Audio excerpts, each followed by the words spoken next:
You are listening to Been There, Done That. We present some of the smartest people connected to the business of coffee. People who've succeeded in the tough grind of hospitality by staying ahead of the rest. So join us as we explore the secrets to their success and help you accelerate your business. This show is brought to you by the Coffee Commune, where the coffee community comes to collaborate. Enjoy the show. Hi, it's Philip DeBella, and you're listening to another episode of Been There and Done That, brought to you by the Coffee Commune, when we bring people that have so much experience and knowledge in a specific area we want our audience to know more of. And today we have the amazing Larry Prosser, who's the Executive Director of Beyond Payments. Beyond Payments is a business-based Fintech company founded in 2013, which is now operating out of Milton in Queensland. It's known as Australia's first fully compliant feeless, not fearless, even though Larry's fearless FPOS provider, enabling merchants to recover 100% of their merchant service fees through transparent surcharge mechanisms. It's an honour to have you on the show, Larry. Thank you, Phil. Great to see you again. Now, today we're going to be talking about this whole surcharges, swipe fee strategy, preparing for the RBA ban. I have to say, as a disclosure, it's something I don't know too much about. There's certain noise about how it will be implemented, how it won't be. But what I want the listeners to walk away with is that they have a little bit more knowledge on how this affects them. So we'll talk about the consumer, which is the customer, where obviously 99% of people now are swiping their card, whether it's a debit card or a credit card. Yeah. And then we'll talk a little bit about the merchants and what does that mean for that. Obviously, at the Commune, we've got 1,800 members that are business owners that are accepting, consumers' money. So we'll cover that. Then I want to flow down a little bit onto the banks and the providers and what they're doing in that space. And then we'll finish on the RBA, which is where it all started, which is, the Reserve Bank of Australia have come out and shared and said that this is what their intention. But before I get into that, give us a snapshot of who Larry is, right? I mean, with AI these days, people can look into what you're doing, and I know you're doing some cool stuff, bringing a new product out of the US, but, spend 60 seconds, a couple of minutes, tell us a little bit about yourself, what you're doing, and what you've been working on in the last 30 days. Well, Phil, as you know and correctly point out, in 2013, the Reserve Bank actually came out and allowed surcharging for small businesses. That became legislated in 2017, 2016, 2017. And we saw that it was really difficult for small businesses to on-charge in a compliant manner because there were guidelines around that. So that's what we embarked on at Beyond, was to make it easy for small businesses to on-charge, but in a compliant way, giving customers choice. So in short, you were saying obviously 2013, customers, there was still a good, strong cash economy back then. So a percentage of people, do you have any figures or idea of the approximate amounts of how many, the percentage of people that used cards back then? Yeah, so very interesting, because there have been different figures bandied about. I think when this so-called ban was now, mentioned by the Reserve Bank, that they sort of backflipping on what they initially offered, which I think is largely politically driven. But I think also there has been abuse of surcharge with other fees being put in that are not part of the cost of acceptance. Something like 84% of hospitality are using surcharge. That's today? That's today. Okay, so 84% of people that there's are visiting. Been a massive adoption. And whether you like surcharge or not, the reality is that, and they're saying consumers are going to save $1.5 billion. We'll unpack that in a minute. Yeah, but let me take you back. Okay. So 84% right now Yes. is roughly using cards and the rest of it. What Correct. about back in 2013, or even 2015, 10 years ago? What was as a comparison? There was almost no surcharging at all. It was probably taxis and airlines, and they never gave consumers choice. So there was not the adoption of cards that we had. I mean, there was a big push by Visa and MasterCard, obviously through Woolies and Coles. So would you say 80% of people paid in cash 10 years ago? Probably not quite that much, but it was probably the reverse of what it is today. Okay. So just to give some context, that's all. Yeah. So of course, and I'm going somewhere with this, obviously. Yes. Because every decision has a motivation, right? Correct. And that's why I said we'll unpack the RBA at the Correct. end. But there's always a hidden agenda. Now, just for the listeners to understand the train of thought, 10 years ago, you had, say, let's call it 85% of people paying, not using cards to pay. Now you have 85% of people using cards to pay. The analytical brain of mine says strategically, there's a big opportunity to make some serious money in 85% of people that are now using cards. So let's just park that thought. Yes. Right? Now, tell us a bit more. So since 2013, you saw the opportunity. That's when you came into the market. Hey, you want to turn the industry upside down. You want to provide a feeless FPOS system, so therefore a system that didn't cost the merchant money, which meant the consumer didn't have to be on-charged, and most of them didn't at that time. Correct.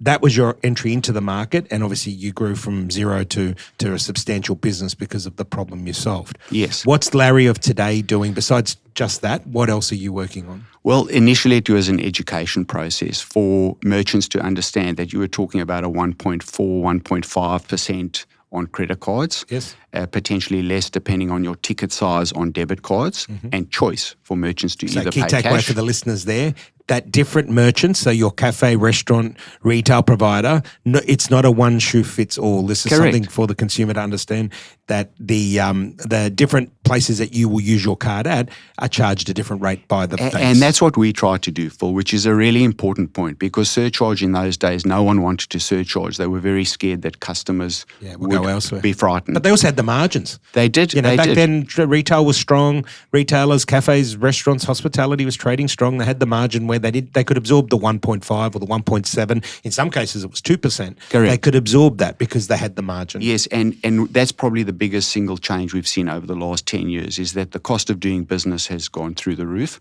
And also what we've seen is a really big adoption of surcharge, because you can really take 1.5, let's call it that, for want of a better term. Let's use it as a working term, 1.5. They've taken that cost out of the business without having to put their prices up. And you talk about this all the time, is what is the real cost of a cup of coffee? Correct. So in many of our merchants, we've seen them still charging $4.50 for a coffee and surcharging, which is really 1.5%, which is a couple of cents.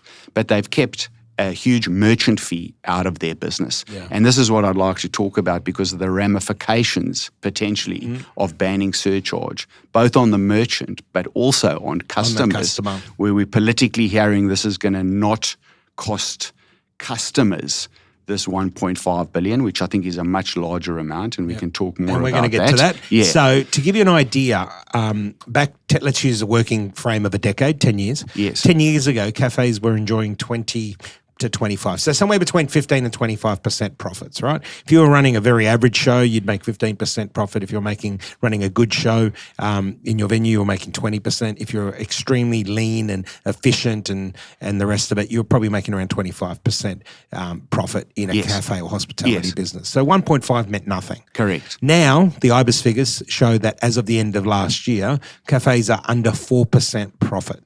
So if you take that into effect, 1.5 makes a big difference. Yeah, it makes it even more important, And what we've seen, Phil, is that, and this is one of the motivators of removing surcharge or banning surcharge, is that many point-of-sale providers have now become payment providers. Yes. And what are they doing? I used to go and talk about surcharge to many of my merchants, and they would argue with me about 1 or 1.1%, very sensitive about what they on-charged, only for me 6, 8, 10 months later to go back and see them and see that they're charging 1.6%, but telling me that the SaaS fees from their point-of-sale providers are for free. Yeah. Now, you and I both know nothing's for free. Yes. And that's something about in terms of what tactics do you take forward if it is banned, So but before we get to suddenly on charging SaaS fees, that's my point, and putting things like Qantas Rewards, Virgin Rewards, all of these different things in, So we'll get there. We'll get there. Yeah. Let's get back to consumer, right? So let's start trying. I know you're passionate about this, and it's Sorry. great, but what I want you to really keep in mind is that this is our opportunity to teach the listeners, and the listeners will be made up of consumers and merchant providers, right? Gotcha. Not many bank people or RBA certainly won't be listening to me. They probably should, but they're probably not. So keep in mind that where the audience is going to be consumer. Let's talk about consumer first, and then we'll talk about the merchant fees, because I know you're passionate about it and you've got so much knowledge, and my job is to try and get that knowledge out of you in a way that the consumer and the business owners that are on this will really understand what's happened. Let's talk about the decision first. So to walk us through in simple terms, because I still haven't got my head around this. Yes. What has the RBA said they're going to do? So the RBA is saying essentially that they're going to ban surcharge.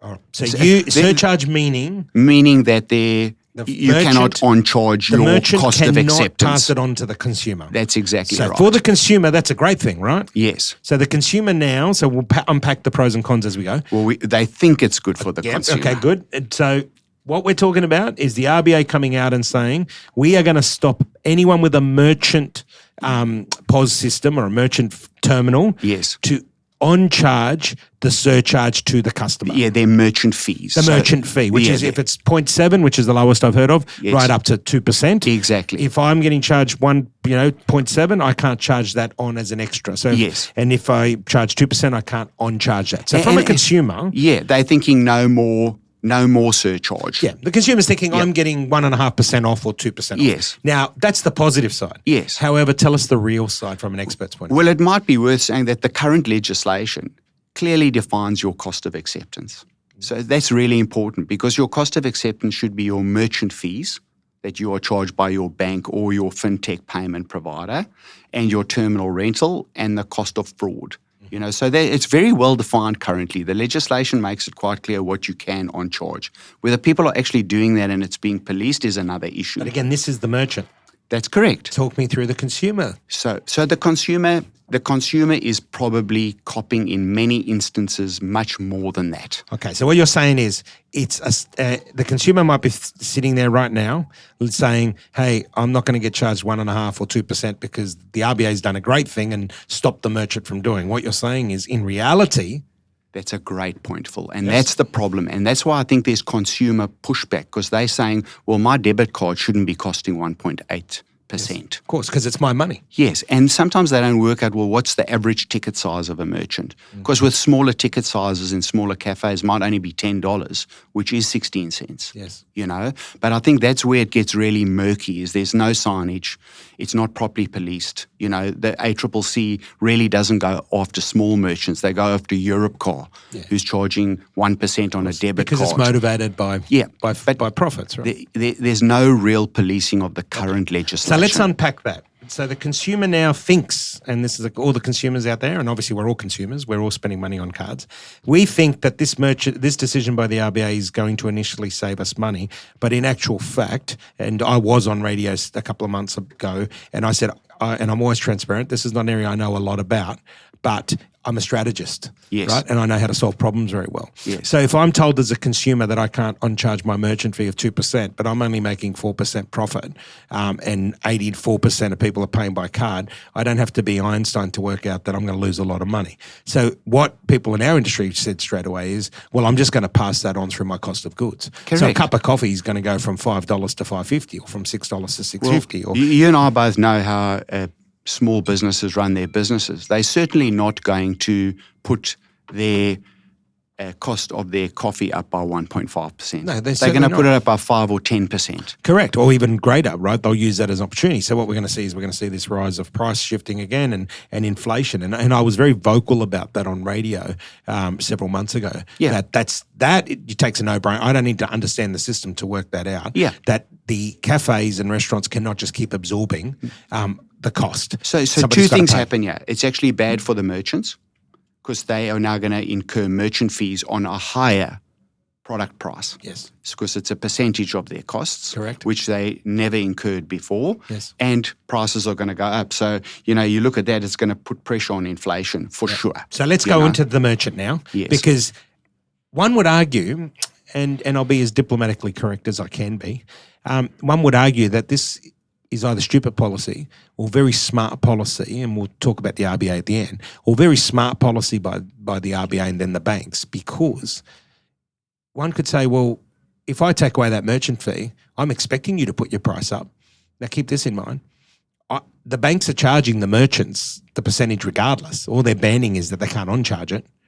I'd rather get an extra 1.5% on the 50 cents you're putting your price up rather than just the $5. So now all of a sudden I'm getting I'm getting 1.5% on $5.50, not 1.5% on $5. And that's one of those hidden strategies that says all of a sudden if let's just use it for working titles, one of the banks, say CBA, is collecting 1.5% on $1 billion. all of a sudden everyone's put their prices up by 10% and now they're collecting $1.1 billion. Well, 1.5% of that extra $1.1 billion is a lot of money to the merchants and to the banks, right? There are two parts to this policy change, though, from the RBA. Okay, talk us through it. The other one is capping interchange fees. Okay. So they're proposing a cap on interchange fees. Now, the interchange fees, without getting too complicated into the detail, interchange fees were capped earlier at 0.8. They're trying to talk about a cap on lowering that. That's by card issuers, which is generally the Visas and the MasterCards of the world. The argument from them, and there's a strong pushback by them, is that goes really to innovation around card schemes, and also that goes to rewards. So the impact of that is unknown, but I think the general impact they're feeling that card costs will come down. Whether that gets passed on to merchants or not, you and I know that we very seldom see things come down. So I'm not sure what's going to happen with that. So tell us the implications for the merchant. Well, my view on this is that what we're going to see is that merchants are going to have more fees in their business and prices are going to go up. So I see it as a lose-lose. I in fact see it as fairly lazy, policy making. I don't think the impacts have been fully thought through. I also think the 1.5 billion number is grossly underestimated. I think that comes from FPOS terminals only.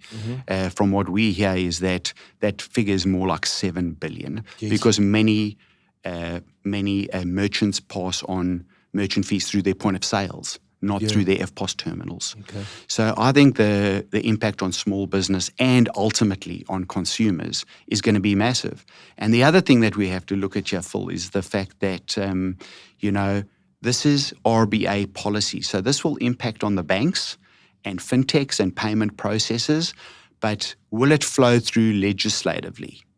I'm not sure because many small businesses may continue to surcharge without fintech technology. So as opposed to dynamic surcharge and, not surcharging on debit cards, they might just put a blanket surcharge on all card types because certain card types like Google Wallet, Apple Wallet, Amex, they're not captured by this. So they're not captured, which is a key takeaway for the audience. Exactly. So our technology, for example, that we use allows you to dynamically surcharge different rates on different card types. We will not be allowed to do that anymore. Jeez, this is giving me a headache just listening to it, right? I know. I'm never the smartest person in the room, but I'm not often the dumbest. And if I can't understand and decipher it, then God help most people in business, right? Phil, we're back to 10 years ago. When the RBA first came out and it wasn't legislated, and fintechs then came into the space aggressively. Yes, it has been abused in certain instances, but police it properly then. Don't just ban it. So have they consulted with industry, which is one of my bugbears? They have. They have. Which industry? Whose industry? Yeah, and have they listened? There's been huge pushback, by Franchise Council of Australia, very strong active groups. Industry bodies who've said this is not good for anyone. And that's good. And we want industry bodies pushing hard because my biggest bugbear is that all levels of government need to listen to industry bodies. Yes. They capture the community that they're specialised in, and they should be going out to their communities to ask to consult with them to say, hey, how's this going to impact your industry before anyone in government or anyone in RBA thinks that they're going to start changing policy that causes tsunamis. Because every little change they make, they might see as a ripple effect. Like in this case, it's only 1.5 billion, but experts are estimating it to be over 8 billion. Correct. Well, you think it's a ripple, it's actually going to become a tsunami. Or because you don't, governments refuse to be working with industry and listening to people that should know better. And if you're listening to this and you're confused, it's okay, because I can tell you I'm sitting opposite Larry right now and I'm looking a bit confused, aren't I, Larry? Like I'm lost, right? I can't even begin to understand how this gets deciphered. But what I am hearing in simplistic form is RBA is leading with, we're going to save the consumer money because the merchant can't pass this on to you. And the merchant's going, well, you want me now to absorb another 1.5%. And in some industries, we're not even making 4% profit. So here it goes again. I've got to be the statue again. And I talk about that. Sometimes we're the pigeon and sometimes we're the statue, but it seems like micro, small and medium business continues to be the statue with the current government and the way that they operate. That's right, Phil. And you have to ask yourself, where does this come from? Where is it driven from? Well, is it in the interest of small business? Well, what do you think it is? I mean, you're the expert in the space. It's certainly not me because I couldn't decipher what you've deciphered and I'm still a bit confused. Yeah. But tell me, what do you think is driving this? Look, my point of view is that when they decided in 2013, the RBA was being really progressive to allow surcharging, and I think that the legislation that came out in 2016 was progressive, in terms of allowing small businesses to surcharge, and it was pretty clear on what you could put in the cost of acceptance. And did it work? Well, I think it has. If you've got 7 billion saved by small business, fantastic. It must be working. And what did the industry's happy with it? Well, if you talk to any small business that does surcharge, they haven't lost a customer. Yep. The only one I don't agree with, and we've been pushing this for 4 years out of our advocacy, as you know, and you've been part of the roundtable, is I do not believe that a bank should be allowed to charge a merchant, and therefore a merchant shouldn't be allowed to charge a consumer to access their own money. In debit cards. In debit cards. And I'm big against that. And Phil, it's a great point again, that you make there, because that's something that we do is with certain of where it's warranted, we allow debit cards free of surcharge for and merchants. That's through Beyond Payments, correct. Right? Yeah. So we see that, and that was what we all thought, that this whole sort of look again by the RBA at policymaking was going to come out with a ban on debit cards. And it should. Let me explain this to the listeners why, right? The real practical, non-expert point that can say it in English terms. Debit cards, it's your money. It is. And your bank charges you a monthly fee to have an account. Yes. So you are charged a monthly fee to have an account through your bank, right? That's where they get paid. It's double dipping for you then to be charged again to be accessing your own money, because all of a sudden $50 is not $50. The $50 that you've paid your tax on, that you've saved in your bank account, has now just been $50 minus 1.4 or 1.5 or whatever the merchant fee is. And to me, that is not acceptable. I agree with that. The only thing I'd say to you on that is that when you are making a payment on an FPOS terminal, you're using the rails of the issuer. So their issuers, they're two I get it. sides of card transactions, so using their rails. But if the merchant or the business doesn't want to accept cash, that's their problem, right? That's exactly right. Because so you can't not accept cash and surcharge. Yeah. That is double dipping. Yeah, there you go. And that's one of my biggest bugbears. I mean, it really is, and that's something we're advocating strongly against. But it should be, at the very least, Phil, it should be a lot cheaper to accept a debit card or an FPOS card, what we call multi-net. 100%. Yeah, well, credit I agree with. There's more risk with credit too, Well, it's not your money. Yeah. I mean, I believe in a user pay system. If you're using somebody else's money, you pay for the privilege. If you're using your own money, you've already paid for the privilege because you're getting charged an account fee. You've already paid your tax on the money. It's your money. But there's been great innovation over the last 5 years with all kinds of different payment forms, least cost routing, for example, to multi-network cards. So that's what your fintech should be doing. Yeah. Banning surcharge, I think, is going backwards. Yeah. There should be more efficient enforcement of So what's surcharge. driving it? Let's cut the bullshit. What's driving this? I can't help but say it's got to be political. Okay. And political in terms of what? More fees, more money? Is there an industry body that's driving it? Probably just consumer sentiment. Okay. Let's look good in front of the consumer. That's what I think. All right. So if that's the case, let's look good in front of the consumer. Let's put some stats around this. In local, state and federal government, collectively, there's about 2.5 million people in that community. So this is, politicians and workers, about 2.5 million people, approximately, at local, state and federal governments. In micro, small and medium business community, there's over 10 million people. Now, that 10 million people are also consumers. They are also people that need to, not only are they business operators and all the rest of it, but they're consumers that go out and spend money. So the community of micro, small and medium business is a lot larger than the community of politics, right? And one therefore say, and where I'm going with this is, our community in that micro, small and medium business needs to be a lot more vocal in what we're prepared to accept and what we're not. And I said this through COVID, and I made this statement, which has been used globally and picked up many times. The standard you walk past is the standard you accept. Right. And in this case, it really does need the industry bodies, and Coffee Commune included, and Franchise Council and Property Council and everybody else that's involved in this to stand up and say, what is the motivation? What is the hidden agenda behind doing, the bans? Because the numbers don't stack. And if you've got industry professionals against this, why are you not listening to them? Is that a fair call? I think that's a very fair call. And I think the big thing is that you need to also, as industry bodies, educate not only the merchants, but the people who are employed by those small businesses, what that saving means. That it means the difference between charging, say, $5 for a coffee and adding a small surcharge, but a compliance surcharge, and giving customers choice on what card mechanism they pay with, or cash, for example, Yes. that's not a bad thing, and that they can employ more people in that business and be sustainable rather than jacking their prices up to $6, which is bad for the business and for the customer. Yeah, and if one uses the practical brain, right? $5 is not $5 anymore. $10 is not $10 anymore. Exactly. Because it's $10 minus the fees. Yes. Whereas if you're paying in cash, $10 is $10, $5. We've seen that, and if you haven't, you should have a look. You can YouTube at the $50 that goes around the table several times. And by the time it gets to the end, it's actually worth nothing, because every time it changes hands, the dollar value changes. From $50, it becomes $49, and it becomes $47, and then it becomes $46 and so forth. And by the time you change that $50 note, changes many hands using a terminal system, the $50 is not $50 anymore. And people go, well, where did the value of that $50 disappear to? Well, it's gone straight to the profits of the banks.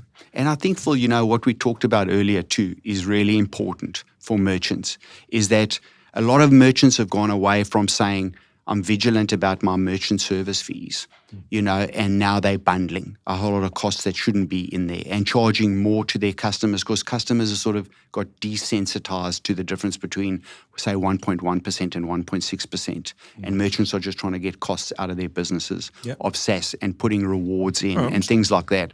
And I think it's up to merchants to actually make sure that 1.6% is that the $80 you're paying on your SaaS if you're turning over $100,000. And it's a great segue. So this is looking at coming into effect later in the year. Yes. We don't know, you've said you don't know it'll come in, but it doesn't mean how long does it take to get legislated, meaning operationally legal. What should our business owners listening to this be doing right now? Well, I think the fundamentals remain the same, and I think that it's up to merchants to really say, merchants being shop owners and business owners. Exactly. So let's use the right, just for the listeners, if you accept a credit card, a debit card in your business, you are a merchant. Correct. So your language is merchant, my language is the business owner. For the small business owners owner, right now should be, knowing how their fees are broken down. Well, you look at the providers. What the providers are doing is they're saying, I can give you a merchant fee of 1.6% and you pay no SaaS. So these are all the POS providers who've now vertically integrated Give us some examples. Payments. And who are they? The Ulios of the world, the Lightspeeds of the world. These are POS providers, traditionally good POS providers who've now vertically integrated payments. And they've seen an opportunity to be taking payments. Correct. And the thing is the 1.6%, depending on what your turnover is, still the $70 or $80 you paid for that monthly It's just shifting margins over, right? Well, and probably bigger margins. Okay, so what do you guys do at Beyond Payments? Tell me. I mean, you guys are highly respected. I know that you're very ethical. You're one of the people pioneering or did pioneer feeless. Yes. Tell us, what are you doing at Beyond Payments? Break down yours, because we won't talk about competitors or others. Let's talk about Beyond Payments. How transparent are you with the merchants, which is the business owner, and how do you tackle it? Well, our SaaS fee remains our SaaS fee. We won't bundle into merchant fees. Completely transparent. Exactly.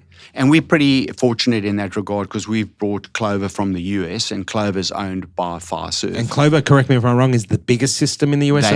They are. They're the biggest hospitality point of sale, and now they've branched into retail, and they've got a few different I've heard great packages. things about Clover. So if anyone's interested in Clover, definitely come and talk to Larry and his team at Beyond Payments, because great member here of the Coffee Commune and has been for a long time. And I know that he looks after our community very well, which is exactly what we want from our partners. Well, the beauty of, and why we really love Clover, it's the only truly open API. So it actually encourages other point of sale providers and other providers of all sorts, whether it's your time and attendance or whether it's your loyalty, to fully integrate, so any data, any time and attendance provider can integrate into and therefore, the let's get back to the thing, it's very transparent. So. It is transparent, and you can see what you're actually paying for. And you can budget for it, right? You can budget for it, and you can get the best merchant fees with a fully integrated payment provider, so you can actually do instant refunds to your customers, no waiting for None your of this money. Waiting, which is a bugbear for a lot of people, right? Exactly. You go into a hotel hotel, you check in, hey, I need a $200 deposit.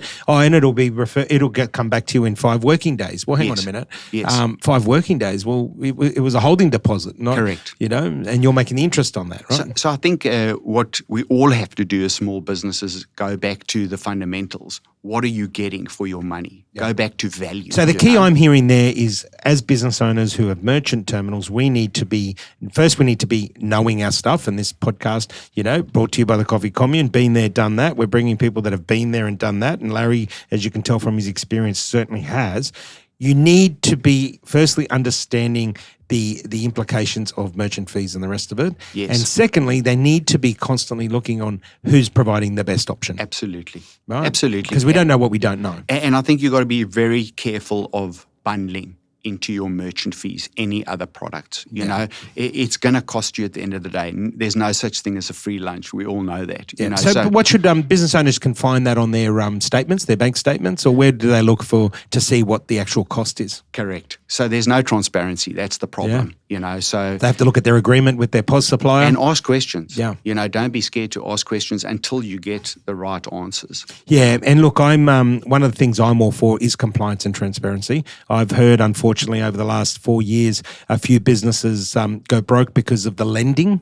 A little bit off topic, but still the same. Hidden fees. So POS terminal providers provide you with a zero guaranteed loan, but what they don't tell you, or what's not as clear, is that it's a very exorbitant interest rate of 15 or 20%, but they take the money out of your bank account as it comes in through your POS system. Well, so they get paid before anybody else. So it's actually it is a guaranteed loan, and it is a zero risk for them, and you're paying it back, and I bring that up. It's a little bit off topic, but also related, that read the fine print. Absolutely. Understand what the POS system that you're using is attached to. What are the fees associated with it? What's your total cost of transactions? And then also look at, obviously, how much in merchant fees are coming out through your transactions. I mean, we look at the small business owners in hospitality, and you and I deal with them every single day of our lives, and we know that their number one issue is that they're time poor, right?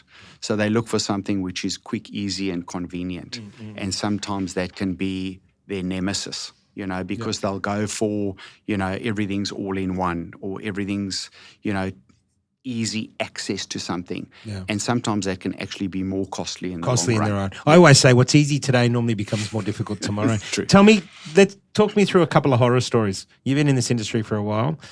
You've seen a lot of stuff. What's some horror stories, without mentioning brands and names? Yes. What are some of the horror stories you've come across that people have come to you and said, please, I need help? And how have you helped them? I think from my point of view, it's just been probably one of the worst stories I've heard is of point of sale providers who have jacked up their fees because they're forcing people to go with their payments. It's probably one of the worst stories I've heard. Yeah, and I heard they were going to try and regulate that, right? Was that true? It didn't happen? It seems so anti-competitive to me, and they've sent it in the way of an email. So 3 months down the line, small businesses have seen that their fees have gone up from $200 or $300 to $1,000. So they give you and what that means for the listeners is that if you choose their POS system, you have to go with their payment gateway. Correct. Which is a form of monopoly, right? Exactly. It's certainly not competitive behaviour. I'm just shocked to see that in Australia. And so legislation allows that to happen right now? It appears that way. Okay, there's been no pushback on that, other than what I've seen is that I've seen business owners on the verge of like a breakdown because of those additional costs. Yeah, again, not reading the fine print, right? If I go with your POS system and if I have to go with your merchant fee, they might say your POS system's free, but your merchant fee gets jacked up, or your merchant fee's lower, but your POS system gets jacked up. And I think that a lot of small business owners also don't understand with a lot of the point of sale providers, and I've seen this happen a lot, is they say that it's our payments and it's not their payments. They integrated through a third-party payment provider. So ask the questions, because there are a lot of things with that is where they have to wait 3 days for their money. So give us the through, and we'll finish on this point. Larry, tell me, what's the ideal setup? So what are you guys doing? I know that you're very proactive in wanting to deliver customer excellence, customer service. Because everyone's got to make money, right? Let's be honest. It's a commercial operation. Beyond Payments has got to make money. The merchant's got to make money, and we've got to try and save the consumer as much as possible. So I'm going to frame the question in this way. If you could have the magic wand and you could frame a system that is perfect, right? Which meant Beyond Payments makes fair and equitable profit. The merchant makes fair and equitable profit, and the consumer, the person using their card, is getting charged fair and equitably. What does that system look like? It's a hard question to answer, Phil. I love hard questions. Yeah, I think every business is different, right? Yeah. But talk us through, say, a cafe or a restaurant specific to our industry. What does that look like? Because, I mean, I personally don't begrudge paying a 1.5% on a credit card at the terminal. I certainly shouldn't be paying anything on my debit card. Yes. But then what does that look like for the merchant? So I think that's a good place to start, right? I think there should be surcharge on credit. Yes. Only. Okay. So the ideal system, surcharge on credit only. Of no more than, what, 1.5, 1.7? What would you suggest as a working number?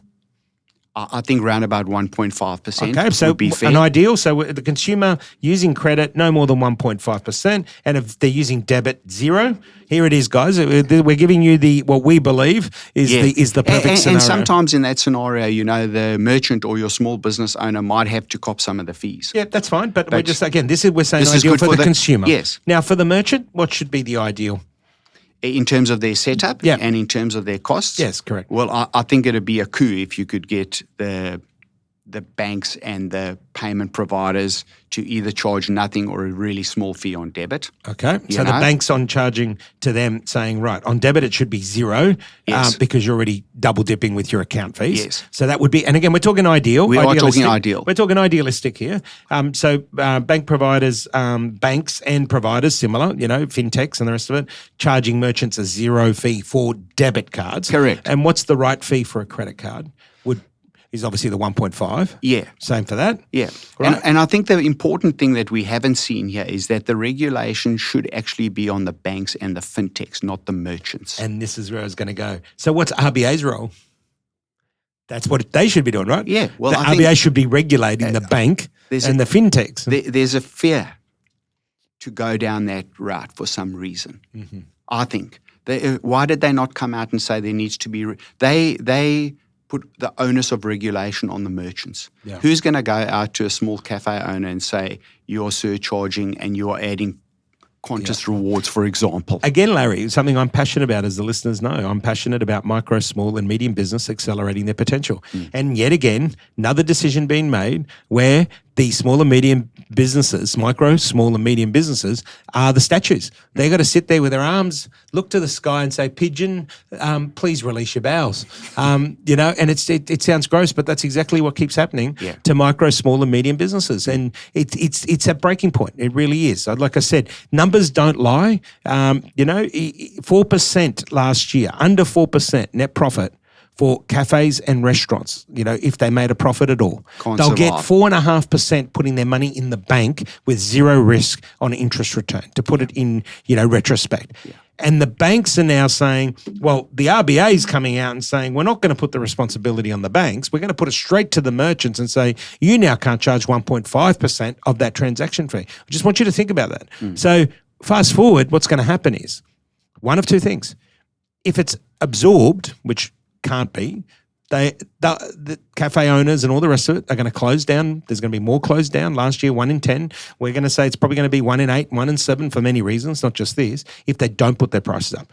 If they do put their prices up, the consumer simply doesn't have the money right now. Exactly. With low disposable income. It does not have the money to be spending, and the only person that wins here will be the banks.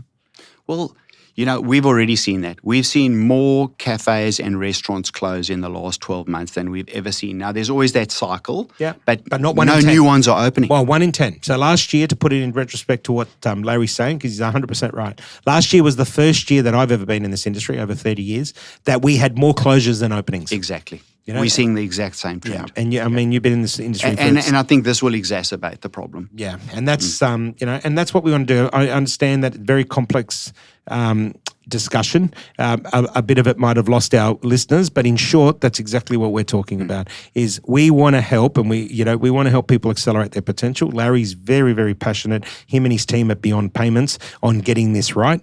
Again, I'm still flabbergasted and still don't understand the complexity of it when it should be actually pretty pretty straightforward, right? I hope we've helped listeners understand a little bit more about it. But if not, feel free to reach out to Beyond Payments. Don't be afraid. Reach out to Beyond Payments. We'll make sure, our wonderful producer and his team will make sure that all the links are up and put there, because what we want to do on the show at Been There, Done That is bring people like yourself that have so much expertise and unpack the complexities of some of the problems that are happening in this industry. But, in short, obviously your knowledge is phenomenal. You are driven by, you want to deliver customer excellence. You want consumers to get the benefit. You want total transparency and compliance. But we need to make sure that people are listening. We need to make sure people are understanding and that they're building their strategies so that they can accelerate their potential. Because, like you said, 84% of people are now using cards. This is something that affects every single business owner, from micro, small, medium to obviously large business. There is nobody that's going to be immune from these changes. No, my fear is that it'll have long and devastating consequences. And you've heard it from an expert. Owners. Government saying it's only 1.5 billion. Larry's saying it's more like 7 or 8 billion, and so are other colleagues of his that are experts in this industry. Mate, I'd be backing you before I'd be backing the numbers of the government. So, we've got to try and get some impact and get some movement happening now. So for those of you listening, I hope that's helped you understand, demystify a little bit. For the consumer, yes, you might be thinking, great, we don't have to pay for it. Don't be so naive. Businesses can't afford to absorb it. So what's going to happen is it'll just mean your prices go up, and or your local cafe goes under.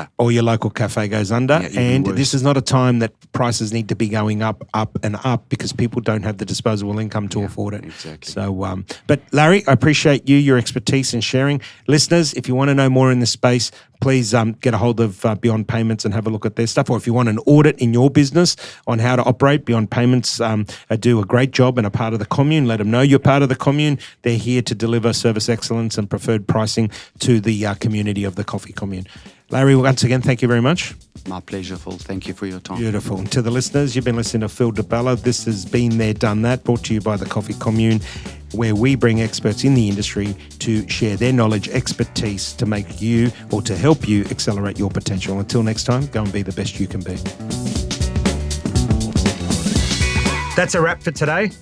Keep listening for more episodes of Been There and Done That. The Coffee Commune is here to help accelerate your potential. We want you to be better tomorrow than today.